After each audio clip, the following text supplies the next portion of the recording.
This channel does not promote any violent, harmful, or illegal activities. All content provided by this channel is meant for an educational purpose only. বাহ, এবার হয়েছে স্বাদ। হ্যাঁ, অপূর্ব স্বাদ। MDH এর চাঙ্কি চাট মশলা, জীবনে আসল স্বাদ জাগলো। আসল মশলা yes MDH। ঠোঁটকাটা স্পেশালের শুরুতেই দেখে নিন টপ 10 ব্রেকিং নাম্বার 1। ভিন রাজ্যের শ্রমিকদের বাংলা ছাড়া করার হুঁশিয়ারি, বিহার ইউপির শ্রমিকদের চমকানোর অভিযোগ, বার্নপুরে হম্বিতম্বি তৃণমূল নেতা অশোক রুদ্রর।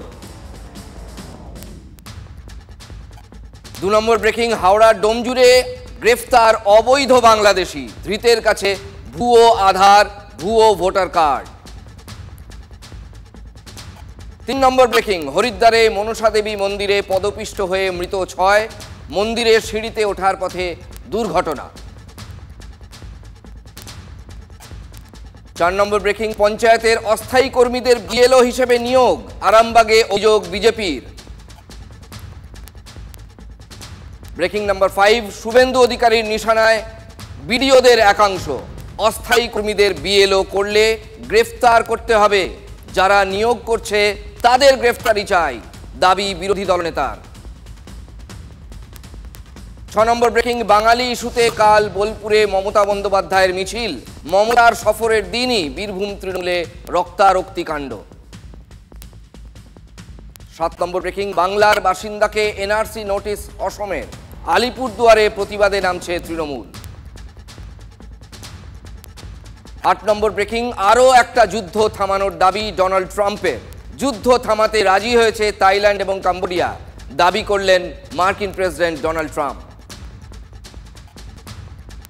9 নম্বর, পাচারের আগেই উদ্ধার আলিপুরদুয়ারের 34 তরুণী, উদ্ধার করল শিলিগুড়ির প্রধাননগর থানার পুলিশ, বাসে করে নিয়ে যাওয়া হচ্ছিল তামিলনাড়ু। 10 নম্বর ব্রেকিং, কাল থেকে সংসদে অপারেশন সিঁদুর নিয়ে আলোচনায় থাকবেন প্রধানমন্ত্রী নরেন্দ্র মোদী। শুরু হবে 27শে জুলাই থেকে, মনে থাকবে। মমতা বন্দ্যোপাধ্যায় যখনই বিপদে পড়েন তখনই বাঙালি নিয়ে নাচানাচি করেন।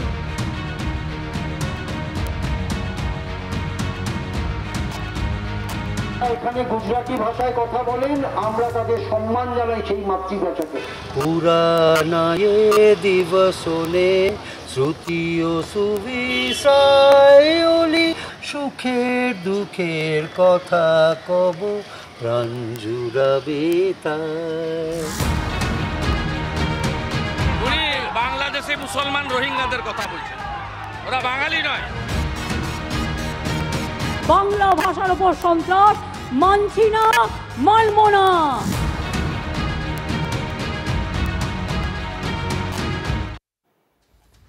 26-এর আগে, মানে 2026-এর বিধানসভা নির্বাচনের আগে বঙ্গ বিজেপির লাইন কি? হিন্দুত্ব, 2 অনুপ্রবেশ, 3 দুর্নীতি এবং তৃণমূল সরকারের আকণ্ঠ দুর্নীতি, সবটা মিলিয়ে বিজেপির লাইন। আজও পথে নেমেছিলেন বিরোধী দলনেতা শুভেন্দু অধিকারী। আর বিজেপির ইস্যুর পাল্টা এ বাংলার শাসকের ভিন রাজ্যের বাঙালি হেনস্থার অভিযোগ 21শে জুলাইয়ের মঞ্চ থেকেই ঘোষণা করেছিলেন তৃণমূল নেত্রী। 27 তারিখ থেকে ভাষা আন্দোলন, মানে আজ থেকে ভোট পর্যন্ত চলবে। হিন্দু সমাজকে বলবো, ভোট না মত। জাতপাত রাজনীতিতে হিন্দুরা বিভক্ত হচ্ছে বলেই আজকে মমতার জেহাদি বাহিনী, মমতার পুলিশ এই অত্যাচার করতে পারছে। আমরা যদি একতা ঐক্যবদ্ধ থাকি, কেউ আমাদের কিছু করতে পারবে না। 27শে জুলাই থেকে একেবারে টানা ইলেকশন পর্যন্ত ভাষার ওপর সন্ত্রাস, বাংলা ভাষার ওপর সন্ত্রাস মানছি না, মানব না। ভাষা আন্দোলন শুরু হলো। দেখুন, মমতা বন্দ্যোপাধ্যায় যখনই বিপদে পড়েন তখনই বাঙালি নিয়ে নাচানাচি করেন, এ তো নতুন কিছু নয়। সেই দিন ছিল বাংলায় গরিব মানুষের উপর অত্যাচার, আর আজকেও বাঙালিদের উপরে অত্যাচার হচ্ছে সারা ভারতবর্ষ জুড়ে। তৃণমূলের পুরো বিষয়টা তারা এসআইআর আটকাতে চায়। বিহারে মিডিয়ার মাধ্যমে ইলেকশন কমিশনের যে প্রেস ব্রিফিং এ আমরা জেনেছি 50 লক্ষের বেশি লোক মারা মানে নাম কাটা গেছে। বিরোধী দলনেতার মুখে স্যার নিয়ে তোলপাড় বিহার, তাকিয়ে রয়েছে বাংলা। আজ মন কি বাত অনুষ্ঠানে শহীদ ক্ষুদিরামকে স্মরণ করে বাংলা এবং বিহারকে এক বন্ধনীতে আনার চেষ্টা করেছেন প্রধানমন্ত্রী নরেন্দ্র মোদী। তারপর বঙ্গের রাজনীতি চলেছে বঙ্গের চেনাপথেই। अब कल्पना कीजिए, बिल्कुल भोर का वक्त, बिहार का मुजफ्फरपुर शहर, तारीख है 11 अगस्त 1908। जेल के अंदर अंग्रेज अफसर एक युवा को फांसी देने की तैयारी कर रहे थे। उस युवा के चेहरे पर भय नहीं था, बल्कि गर्व से भरा हुआ था। वो गर्व जो देश के लिए मर मिटने वालों को होता है। वीर वो साहसी युवा थे ক্ষুদিরাম বোস। এখন দেখেছেন বাংলা নিয়ে চাপ খেয়ে গেছেন, এখন দেখেছেন বাংলা বাঙালির উপর সন্ত্রাস দেখাতে গিয়ে বাংলা এবং বাঙালি ক্ষিপ্ত হয়ে গেছে, সেই জন্য ক্ষুদিরাম বোসের নাম তারা ওখানে ব্যবহার করলেন।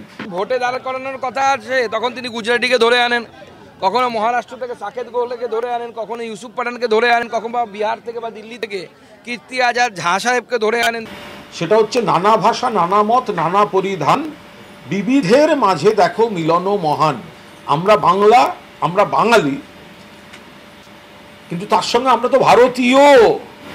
অতএব মমতা বন্দ্যোপাধ্যায়ের বাংলা এবং বাঙালি এই সেন্টিমেন্টটা হচ্ছে বাঙালিকে বোকা বানানোর সেন্টিমেন্ট। মমতা ব্যানার্জি বুঝতে পেরেছেন যে হিন্দু ভোট কনসলিডেট হচ্ছে, বিশেষ করে হরগোবিন্দ দাস, চন্দন দাসের যেভাবে জীবন দিতে হয়েছিল তার জন্য। যেখানে যেখানে বাঙালিরা আছে, সেই বাংলা মানুষ আছে, সেইখানে বেঁচে বেঁচে এখন শুধু হত্যাকারীদের রূপটা পাল্টে গেছে। এখন যারা করছেন তারা হচ্ছেন, আজকে বলছেন বাঙালি আর অবাঙালির ভেদ করার চেষ্টা করছে। হাই অ্যাপিজমেন্ট, এবং এখানে কোনো হিন্দুর নিরাপত্তা নেই। সে তৃণমূল করতে পারেন, সিপিএম করতে পারেন, যা খুশি করতে পারেন। এরপরে বাঙালি অস্মিতা নিয়ে কথা বলছেন তারা। বাঙালি অস্মিতা কথা বলছেন মমতা বন্দ্যোপাধ্যায়, তিনি মিছিল করবেন। উনি বাংলাদেশে মুসলমান রোহিঙ্গাদের কথা বলছেন, ওরা বাঙালি নয়। আরে রোহিঙ্গা তাদের সংস্কৃতি, তাদের জীবনযাত্রার যে পদ্ধতি, তার সঙ্গে বাঙালির কোনো মিল নেই। আপনার সামনে যদি একজন রোহিঙ্গা হেঁটে যায়, আপনি এমনি বুঝতে পারবেন যে তিনি বাঙালি নন। ফলে বাঙালি বলে বাঙালি রোহিঙ্গা এগুলো মেশানোটা, এরা কি পাগল?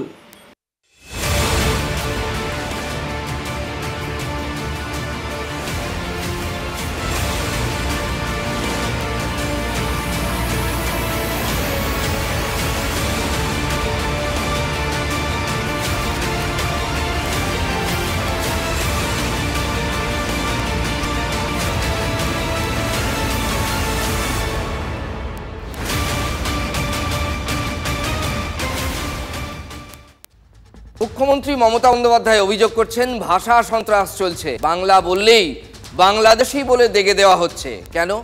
কেন বাঙালিরা নির্যাতনের শিকার হবে, প্রশ্ন মুখ্যমন্ত্রী মমতা বন্দ্যোপাধ্যায়। কিছুদিন আগে দিল্লির জয় হিন্দ কলোনিতে আমরা গিয়েছিলাম, আপনাদের দেখিয়েছিলাম আমাদের আঁখো দেখি হাল, যেখানে 5000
করে নিয়ে চলে যাচ্ছিল। और আমি বললাম सर आपको आईडी प्रूफ चेक ना इधर चेक कर लो, मेरे पति को इतना रात को कहाँ लेके जा रही हो।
বারো বছরে এমন ঘটনা আগে ঘটেনি, তারা অন্তত দেখেননি, তারাই বলছেন। তাহলে এখন হচ্ছে কেন?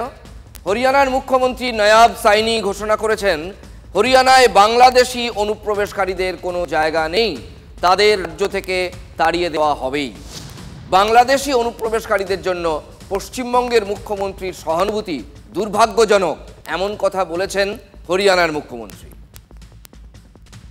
ঠিকই, সারা দেশের বুঝতে পারছে পশ্চিমবাংলার সরকার যেটা করছে দেশের স্বার্থের বিরুদ্ধে, দেশের সুরক্ষার বিরুদ্ধে, তাই কেউ ওনার সঙ্গে নেই। তাই ধরে ধরে কোট আনকোট বাংলাদেশ খেদাও চলছে, যাদের স্থায়ী ঠিকানা এই রাজ্যের মালদা কিংবা দক্ষিণ 24 পরগনা কিংবা অন্য কোনো জেলা, তারা কি উড়ে এসে জুড়ে বসেছে? তাই আধার কার্ড, ভোটার কার্ড গ্রাহ্য করছে না সেখানকার পুলিশ। হরিয়ানা সরকারের চোখে সবটাই হচ্ছে ভুয়ো। হরিয়ানা সরকার চোখে কিন্তু এই কার্ডগুলো সব ভুয়ো, নকল। আর তাই গভীর রাতে দরজায় লাঠির ঘা, এমনটাই তো অভিযোগ আপনাদের শোনালাম। ঘুম থেকে এক হ্যাচকায় তুলে নিয়ে যাচ্ছে পুলিশ। হরিয়ানার গুরুগ্রামের শুধুমাত্র একটি বাঙালি বস্তির ছবি আমরা আপনাদের দেখিয়েছি। অভিযোগ, সেখানে গিয়েই আমাদের রিপোর্টার জানতে পেরেছেন যে আশপাশের যে বাঙালি বস্তিগুলো আছে সেখানেও একই হাল। হরিয়ানা পুলিশ এই বাঙালিদের রাখছে গুরুগ্রামের সেক্টর 40-তে, মানে সেক্টর 40-এ, কমিউনিটি সেন্টারে। পরিযায়ী শ্রমিকদের পরিজনরাও আর এরপর কোনো তথ্য পাচ্ছেন না।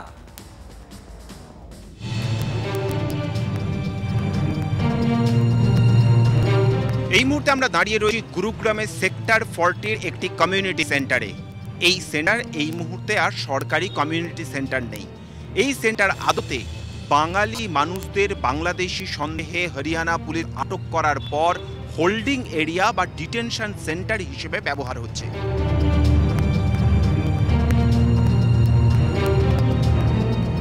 বাংলাদেশ সাসপেক্ট করে আজকে আবার একটা চিঠি এসেছে হরিয়ানার গুরগাঁও থেকে, ডাবল ইঞ্জিন সরকার।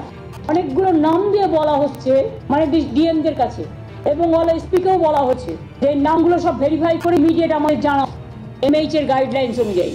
কি চাইছে, বাংলাটাকে দখল করতে নাকি, মানে গায়ের জোরে বাংলা রাজ্যটাকে উঠিয়ে দিতে? কতভাবে এই বিল্ডিং এর যে ছবি আমরা দেখছি তাতে খাওয়া দাওয়ার কোনো ব্যবস্থা এখানে নেই।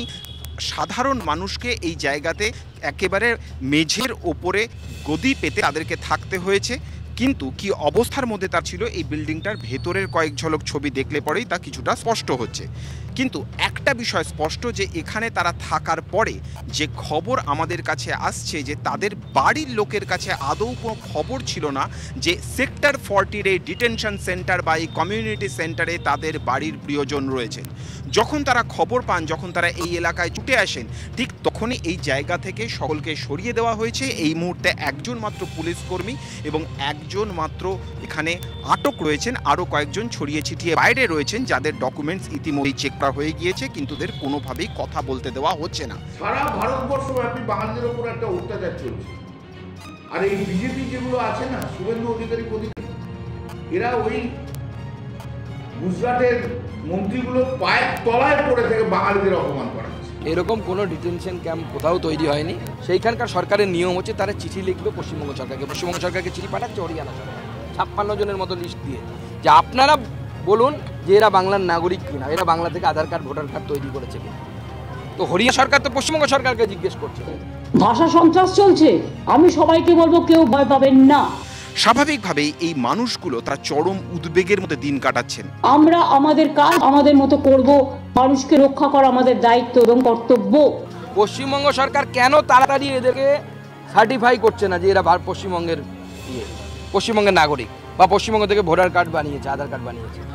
কারণ পুলিশ অফিসার বা এখানে অফিসারদের সই থাকবে, তারাও জানে কোনো অবৈধ নাগরিককে যদি আমার সই করে আমি সার্টিফাই করি তাহলে পরবর্তীকালে কিন্তু চাকরিটা যেতে পারে, সেই ভয়ে সই করছে। এটা চাকর বাকর পর্যায়ে চলে গেছে। বাঙালিকে হেনস্থা করার জন্য, বাঙালিকে কোনো জায়গায় রাখতে দেবো না বলে এই শুভেন্দু অধিকারীরা শেষ করে দিচ্ছে। নরেন্দ্র মোদী অফিসার পায়ের তলায় এরা করে থাকে এই শুভেন্দু অধিকারী।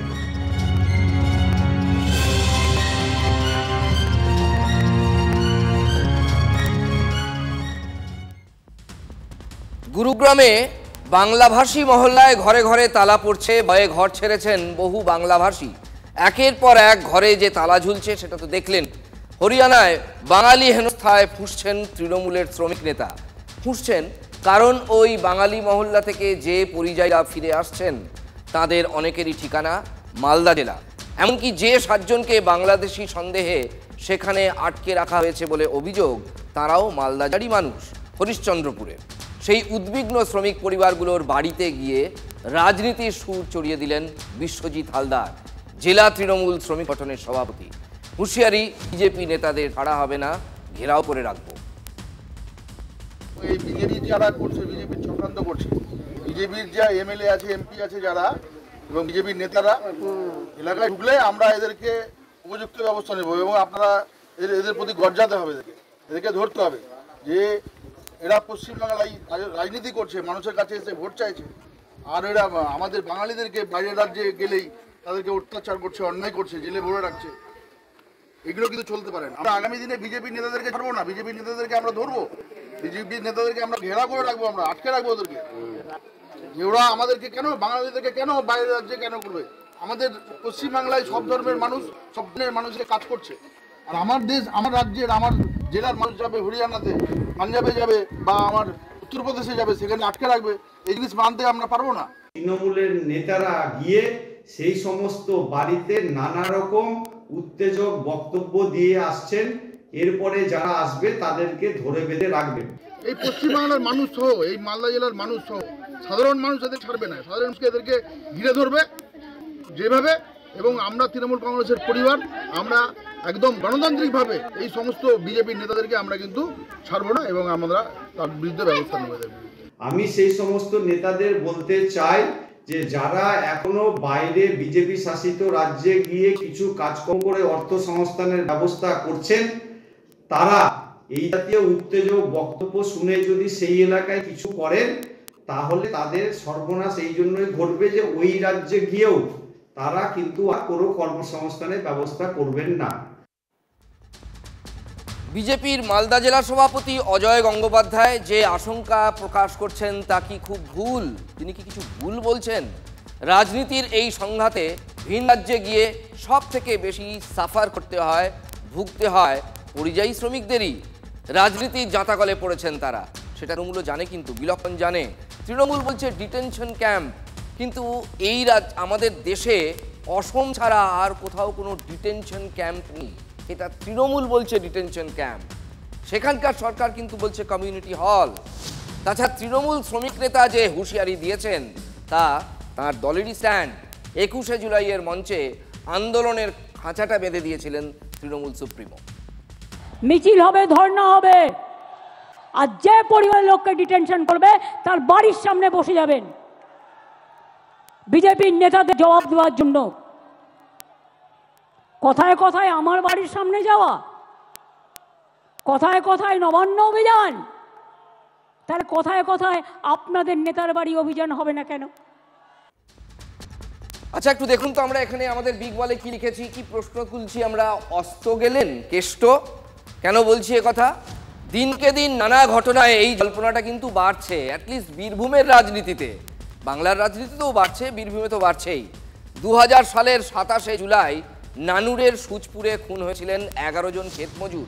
তৃণমূল এই দিনটিকে নানুর দিবস হিসেবে বরাবর স্মরণ করে আসছে।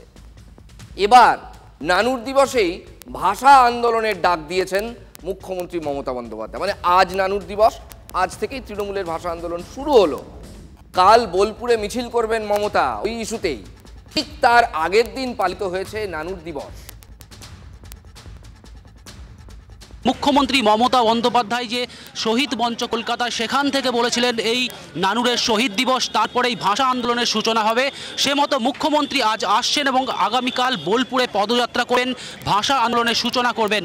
আর আজ এই নানুরের শহীদ দিবসের মঞ্চে দেখা গেল ফিরহাদ হাকিম, মলয় ঘটক, কাজল শেখ সহ কমিটির বেশ কয়েকজনকে সদস্যকে, যারা আজকে টিভিতে বসে হঠাৎ করে গণতন্ত্রের কথা বলেন, হঠাৎ করে বলেন ছি ছি ছি মমতা ব্যানার্জি কি করছে, বাংলায় মানুষ কথা বলতে পারছে না, তাদের মনে হয় কান ধরে এনে এই নানুরে ঢুকিয়ে দেওয়া যে দেখ কতগুলো মা আজকে তাদের সন্তান হারা হয়েছে, দেখে যা বাংলার কি অবস্থা ছিল, তোদের লজ্জা লাগা উচিত।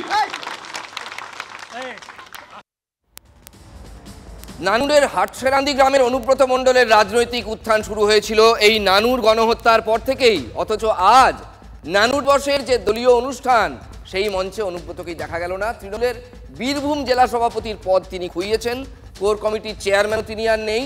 তিনি এখন শুধুই কোর কমিটির একজন সাধারণ সদস্য মাত্র। এবার 21শে জুলাইয়েও গুরুত্ব পাননি অনুব্রত মণ্ডল।